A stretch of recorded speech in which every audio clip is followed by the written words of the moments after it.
Welcome to AKM channel అండి. ఈరోజు నేను మీకు సింపుల్ ఆనియన్ చట్నీ ఎలా చేయడం చూపిపోతాను నేను. సో ఆనియన్ చట్నీ అంటే మీకు అందరి ఇంట్లో ఆనియన్ కంపల్సరీ ఉంటుంది కాబట్టి సో ఇమీడియట్గా మీకు ఏం లేదు, కూరగాయలు ఏం లేదు ఏంటంటే మీకు ఇమీడియట్గా ఒక చట్నీ చేసుకోవచ్చు. కాబట్టి నేను ఇక్కడ దీనికి కావాల్సిన పదార్థాలు చూపిస్తాను. నేను 2 మీడియం ఆనియన్ తీసుకున్నాను అండి, పెద్ద పెద్ద ముక్కలు కట్ చేసుకున్నాను.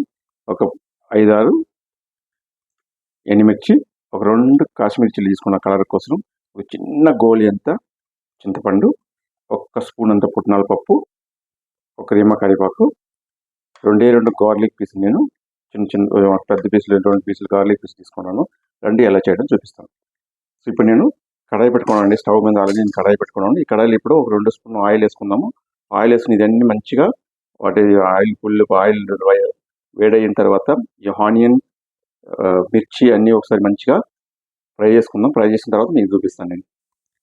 ఇప్పుడు ఇది అయిపోయిందండి. మంచి ఆనియన్ అంతా మంచి బ్రౌన్ కలర్ వచ్చింది. ఇంత చాలు, ఎందుకంటే ఎక్కువ అవసరం లేదు, దీనికి మాడిపోతాయి.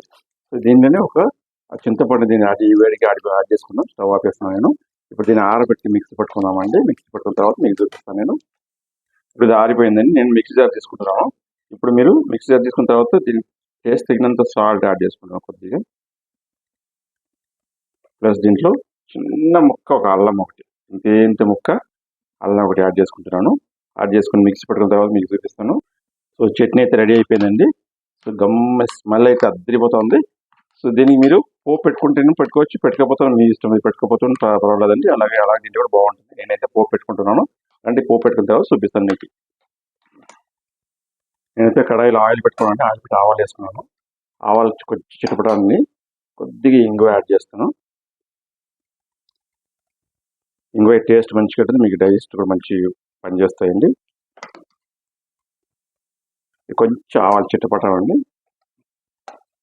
చిట్టపడితే కొద్దిగా దీన్ని మినపప్పు యాడ్ చేసుకుందాం. మినపప్పు అంటే మీకు తింటుంటే కొంచెం అది ఆ క్రిస్పీనెస్ నోటి తగిలితే చాలా బాగుంటుంది. ఇప్పుడు నేను కొద్దిగా ఒక హాఫ్ స్పూన్ నేను మినపప్పు యాడ్ చేసుకుంటున్నాను. ఇది కొద్దిగా దూరంగా వేగింది.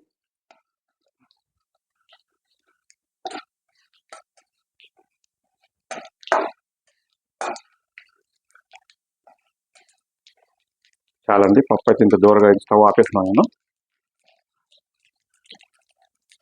స్టవ్ ఆపేసి నేను దీంట్లో కరివేపాకు చేసుకుంటున్నాను. కరివేపాకు మంచిగా చిట్టపటాన్ని పోయే వరకు రాగనండి, కాకపోతే టేస్ట్ బాగుంటుంది. లేకపోతే మధ్యలో తీయద్దండి. కరివేపాకు మంచిగా అది చిట్టపట అనే సౌండ్ అంతా పచ్చి ఇదంతా పోవాలి. ఇప్పుడు అయిపోయిందండి. ఇది దీంట్లో ట్రాన్స్ఫర్ చేసుకుందాం. ట్రాన్స్ఫర్ చేసుకుని చూపిస్తాను. నేనైతే పోపు కూడా పెట్టుకునేసానండి. ఇది చాలా కలర్ఫుల్గా ఉంటుంది. మీకు టేస్ట్ అయితే అద్దరిపోతుంది. మీకు అంటే సింపుల్గా ఉంటుంది, వట్టి ఆనియన్ కాబట్టి సింపుల్. టేస్ట్ అయితే చాలా బాగుంటుంది. మీరు ఇలాగే ట్రై చేయండి. ట్రై చేసే టేస్ట్ ఎలా ఉందని నాకు కమెంట్ చేయండి. మా ఛానల్ సబ్స్క్రైబ్ చేయండి, లైక్ చేయండి, షేర్ చేయండి. బాయ్.